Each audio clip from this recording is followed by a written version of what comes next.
Hello, friends. Welcome. I tell you, it's really freezing in my basement. Nice and warm upstairs, really freezing down here. Even in the summertime, it's very, very, very comfortable in the summertime.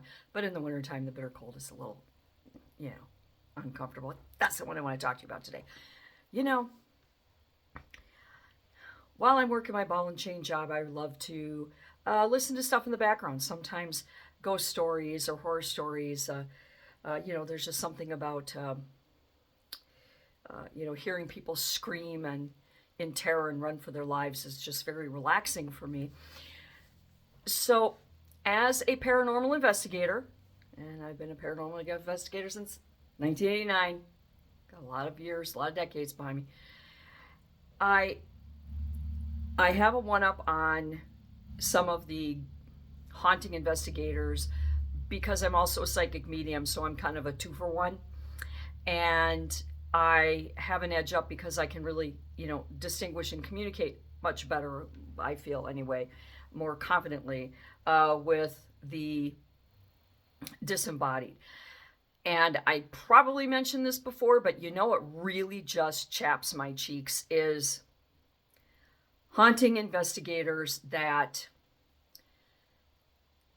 constantly they'll be walking through a haunted place and they'll see something jiggle in the corner and they'll go, do it again. And sometimes it moves. Well, do it again, do it again, do it again. And they just keep hammering these ghosts.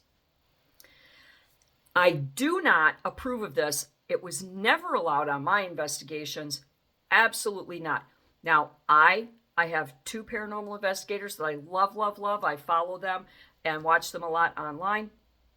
They do not know me, they don't support me, and they probably sue me if I mention their names. But one of them I love to death, but he's the same way. He tends to do that. Subconsciously, we humans do this because we just absolutely can't accept what we just saw, so we have to repeatedly batter and batter and batter them to the spirits to act up again and again, because we need this indisputable proof. And we need to say, see, I controlled that spirit. I commanded that spirit to do this. It's ridiculous. Spirits, they are the disembodied life spark of someone's mother, father, brother, sister, aunt, nephews, dogs, brother-in-law, whatever. They were human once, and if they are here, odds are they're earthbound, and they still have not accepted that they're dead and crossed over and moved on. So they may still even believe that they're human. They may not even know they're dead. It just depends on the whole situation. But the problem I have with it is it's so disrespectful. Dead people are not circus acts. They're not freaks. They are dead people, and if they are here, they are in some kind of a situation where they are in peril, they're scared, they're confused, they're unsure, they're angry. Sometimes they're just nasty people who died and refused to let go of their material life, and they're not leaving that house. Get, demons, poltergeists, all of the cryptids and stuff aside. I'm talking specifically about your good old-fashioned garden variety house ghost. Please stop doing that. If you are out there and you are some investigator and you've got all kinds of time to do it, I'm a paranormal investigator. I'm a psychic medium. I do readings. I do investigations. I haven't done any in a few years because we just moved and had a lot going on, So I had to put it on hold for a little while, but I still am. I'm also a photographer, an award-winning photographer. Yeah. Buy my shit! That aside. So yes, I'm a photographer. I am a wife. I am a mother to fur babies. I am a paranormal investigator, a psychic medium, and I have a ball and chain job that I also have to deal with every damn day, Monday through Friday. So I have a lot going on, but I felt I needed to stop and just mention this again. Dead people are still people, just in a different way.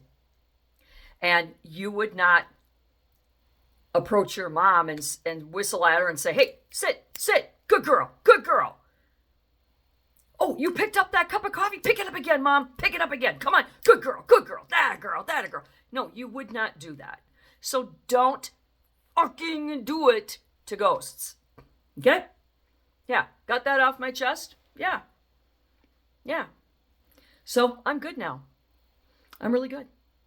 And, I noticed that I had some new followers. I apologize if I can't mention your names right off the bat because I don't have it in front of me right away because my second option here for information during my videos is having a bad day. And I had to turn it off and give it some time out.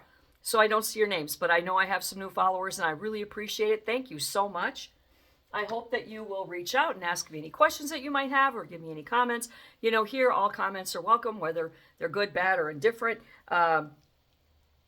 We welcome them all, unless you're threatening to kill somebody or something like that. Then I got to call the cops, and I'd really rather not have to do that.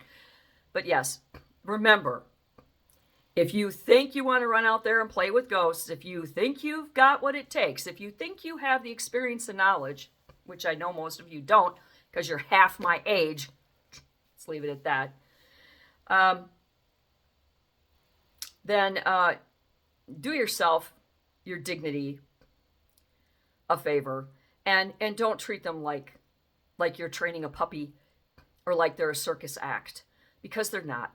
They're the disembodied, possibly more than likely troubled soul of a real human being that lived a life. They meant something to someone. They were part of this fabric of the universe that we all exist in and are all intertwined with. So approach it with a great reverence, with respect and dignity. And remember that every time you shout at them to move that glass or to pick up that plate or close that door, that takes an enormous amount of energy from them. And then they're going to start going after you because they're going to feed off of your energy. And if your ego is running high, they're going to take advantage of you, especially if they're really bad spirits or they're not spirits at all. They're demons or poltergeists or something really dangerous. I don't want any of you to get involved in that. You might get yourself into a lot of trouble. They will suck you dry of energy. They can and they will without your permission and without your knowledge. So you could get, a spirit walking in. You could get a spirit latching on. You could get, you could get into a lot of dangerous territory there. So please be respectful of the dead.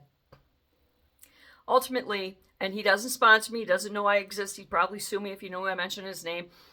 Stephen Shippey, I love him to death. He's my most favorite because he is so respectful of the dead. He approaches it with that respect and that reverence that I would expect from all ghost investigators, all paranormal investigators. He's also a fantastic magician, and yes, I'm married, but he is smoking freaking hot, baby. God. Okay. Anyway, focus. So yes, if you want to see a really good investigation in progress, look up Stephen Shippey's work. I don't have any. My clients, I do have, video and evidence, stuff of my investigations that I've done before we moved to the country here from the cities, but they wish to remain anonymous. They are clientele that do not wish to have their names out there. And when I promise to keep you confidential, I keep that promise. So, if you have any questions, you want to reach out to me, maybe I should start telling you ghost stories. Would you like to hear ghost stories? I can tell you some ghost stories, people. Ooh, doggy. And I also did tell you about all of my ET experiences because I've been an experiencer since I was about 4 or 5. My entire family's gone through generations. We've been plagued and hacked and chased by those MFers all over the place. So yeah, be nice, be respectful, and love them. Remember, they're still human in some kind of a way. And until next time, do good and be good.